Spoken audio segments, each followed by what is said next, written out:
தொடர்ந்து செய்திகளை பார்க்கலாம். சென்னை பனையூரில் நடைபெற்ற தவேக மாநில செயற்குழு கூட்டத்தில் அக்கட்சியின் தலைவர் விஜய் உரையாற்றினார். அந்த காட்சிகளை தற்போது பார்க்கலாம். தீர்மானம் 2. கொள்கை எதிரிகள் மற்றும் பிளவுவாத சக்திகளுடன் என்றைக்கும் நேரடியாகவோ மறைமுகமாகவோ கூட்டணி இல்லை.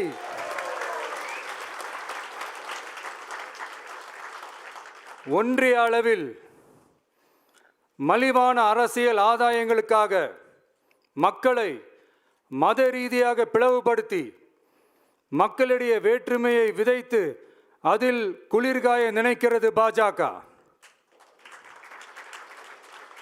அவர்களின் இந்த விஷமத்தனமான வேலைகள் வேறு எங்கு வேண்டுமானாலும் எடுபடலாம், ஆனால் தமிழகத்தில் ஒருபோதும் எடுபடாது.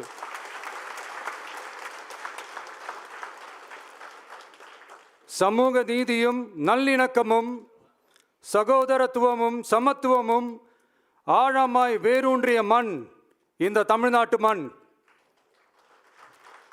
எனவே இங்கு தந்தை பெரியாரை அவமதித்தோ அறிஞர் அண்ணாவை அவதூறுக்கு உள்ளாக்கியோ அல்லது தமிழ்நாட்டின் மதிப்பிற்குரிய தலைவர்களை வைத்தோ அரசியல் செய்ய நினைத்தால் அதில் பாஜக ஒருபோதும் வெற்றி பெறவே இயலாது.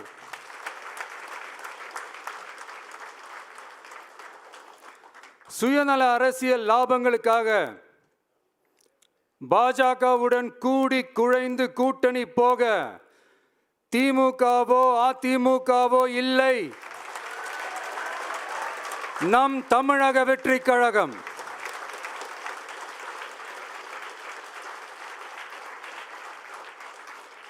கொள்கை எதிரிகள் மற்றும் பிளவுவாத சக்திகளுடன் என்றைக்கும் நேரடியாகவோ மறைமுகமாகவோ கூட்டணி இல்லை என்பதில் தமிழக வெற்றி கழகம் மிக உறுதியாக இருக்கிறது.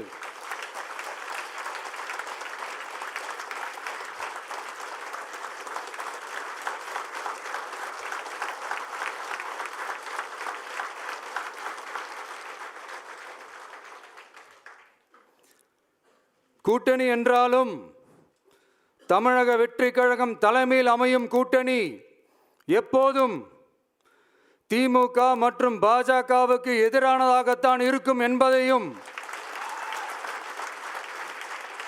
அதில் சமரசம் என்ற பேச்சுக்கே இடமில்லை என்பதையும் உறுதிப்பட செயற்குழு வாயிலாக தெரிவித்துக் கொள்கிறோம்.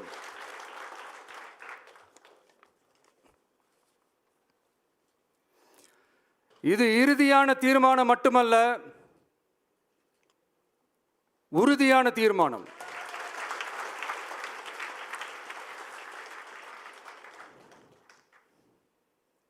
தீர்மானம் 1. நாம எல்லாருக்குமே வாழ்வாதாரம் இருக்கு, இல்லைன்னு சொல்லல. ஆனா நம்ம எல்லாரோட வாழ்வாதாரத்துக்கும் அடிப்படையா இருக்கிறதுல விவசாயிகளும் ரொம்ப முக்கியமானவங்க. அப்படிப்பட்ட நம்ம விவசாயிகளுக்காக அவங்க கூட நிற்க வேண்டியது நம்ம கடமை. அந்த கடமையை நாம சரியா செஞ்சே ஆகணும். கண்டிப்பா நாம விவசாயிகள் பக்கம் எப்பவும் நிற்போம் நிற்போம் நிற்போம், நின்னே தீருவோம். பரந்தூர் விமான நிலைய பிரச்சனை தொடர்பா தமிழ்நாடு முதலமைச்சர் மாண்புமிகு திரு மு.க. ஸ்டாலின் அவர்களுக்கு ஒரு கடிதம் எழுதியிருக்கிறோம். அதை நான் இங்க கொஞ்சம் படிச்சு காட்டுறேன்.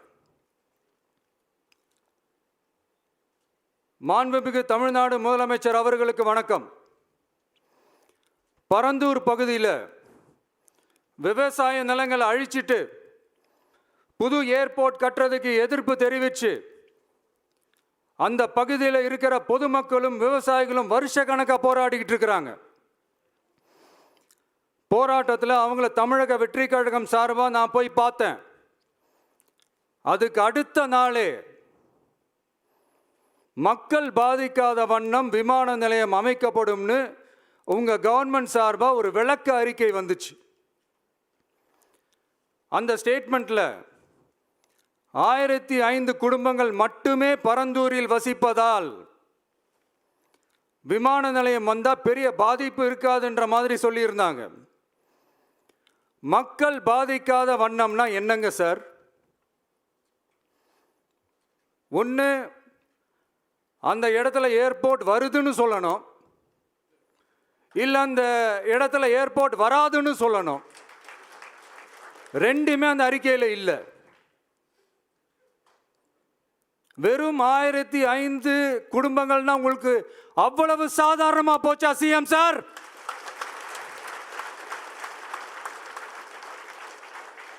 $15,000 மக்கள், அந்த மக்களும் நம்ம மக்கள் தானே. ஏன் அந்த அக்கறையோ அந்த மனிதாபிமானமோ உங்ககிட்ட இல்ல? எதிர்கட்சியா இருந்தா மட்டும்தான் மக்கள் மேல உங்களுக்கு அக்கறை இருக்குமா?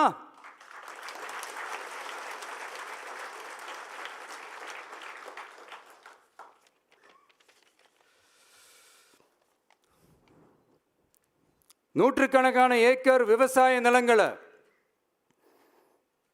மிகப்பெரிய நீர்நிலைகளை, ஆயிரக்கணக்கான வீடுகளை, அவங்களோட வாழ்வாதாரத்தை அழிச்சிட்டு அந்த இடத்துல தான் ஏர்போர்ட் கட்டியே ஆகணும்னு என்ன சார் அவசியம் இருக்கு?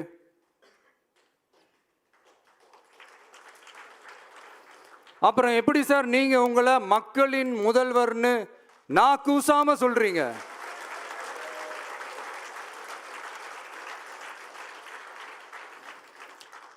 இதில் வேற உங்களுக்கும் இந்த பரந்தூர் ஏர்போர்ட் கட்டுற பிரச்சனைக்கும் சம்பந்தமே இல்லாத மாதிரி வேற காட்டிக்கிறீங்க. ஆனால் ஏர்போர்ட்டுக்காக பரந்தூரை பரிந்துரை செஞ்சது உங்கள் கவர்மெண்ட்டு தான்னு ஒன்றிய விமான போக்குவரத்து துறை அமைச்சர் சில மாதங்களுக்கு முன்னாடி சென்னை வந்திருந்தப்போ சொன்னார். அதுக்கும் உங்ககிட்ட இருந்த எந்த பதிலும் இல்லை.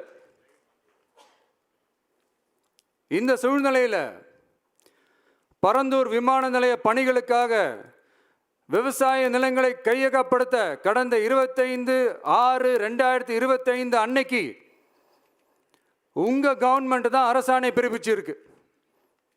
விமான நிலையம் அமைக்கிறதையே ஏற்க மாட்டோம்னு வருஷக்கணக்காக போராடுற மக்களோட நிலங்களையும் சேர்த்தே கையகப்படுத்த அந்த ஆணை பிறப்பிக்கப்பட்டிருக்கு. விவசாயிகளோட கண்ணீரை துடைக்க வேண்டிய தமிழ்நாடு அரசு அவங்களோட கண்ணில் குத்துறதாகவே இருக்கு இந்த ஜீவோ. இதெல்லாம் உங்களுக்கு தெரிஞ்சுதான் நடக்குதா, உங்க ஒப்புதலோடு தான் நடக்குதா தெரியல, பதிலும் தெரியல. பரந்தூர் மக்களை இது வரைக்கும் நீங்க ஏன் சந்திக்கலன்னு கேட்டா அதுக்கும் பதில் இல்லை.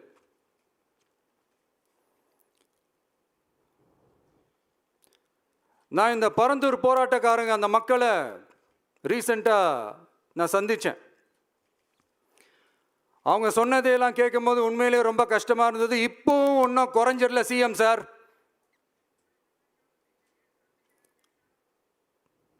சாதி மதம் கடந்து தங்களோட குடியிருப்புகளை, விவசாய பூமியை, வாழ்வாதாரத்தை, நீர்நிலைகளை காப்பாற்ற ஒன்னா நின்று போராடிக்கிட்டு இருக்கிற பரந்தூர் பகுதி விவசாய பெருங்குடி மக்களை தயவு செஞ்சு நீங்க நேரில் சந்திச்சு பேசுங்க.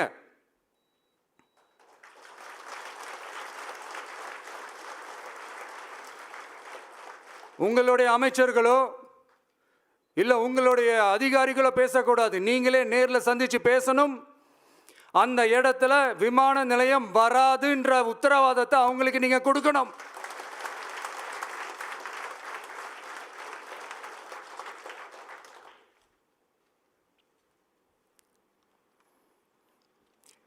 இதையெல்லாம் நீங்க செய்யாம எல்லாத்தையும் கடந்து போகணும்னு நீங்க நினைச்சீங்கன்னா பரந்தூர் பகுதி விவசாய மக்களையும் பொதுமக்களையும் நானே அழைச்சிக்கிட்டு வந்து தலைமை செயலகத்தில் உங்களை நேரில்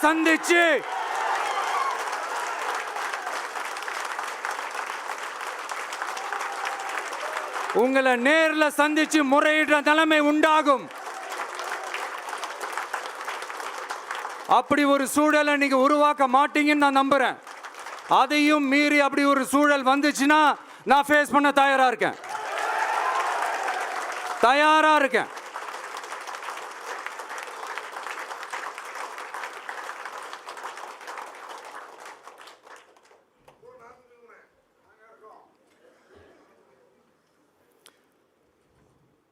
நான் பரந்தூர் வந்த அன்னைக்கு நான் ஒரு விஷயத்த சொன்னேன், அதே தான் இங்கே நான் திரும்ப ரிப்பீட் பண்ணுறேன். we are not against any developments, we are not against airports. அந்த லொகேஷன் தான் தப்புன்னு சொல்கிறோம்.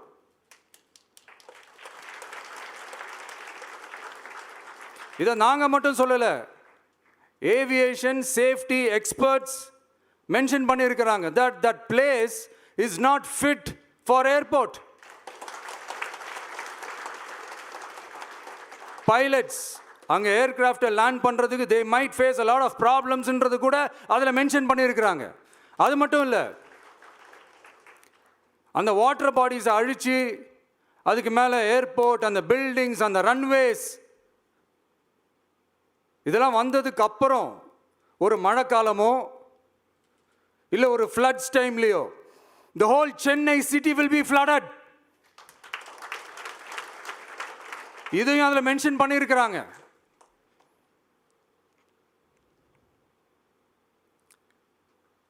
ஸோ இதெல்லாம் மைண்டில் வச்சுக்கிட்டு தயவு செஞ்சு please take a call. Thank you. நன்றி, வணக்கம்.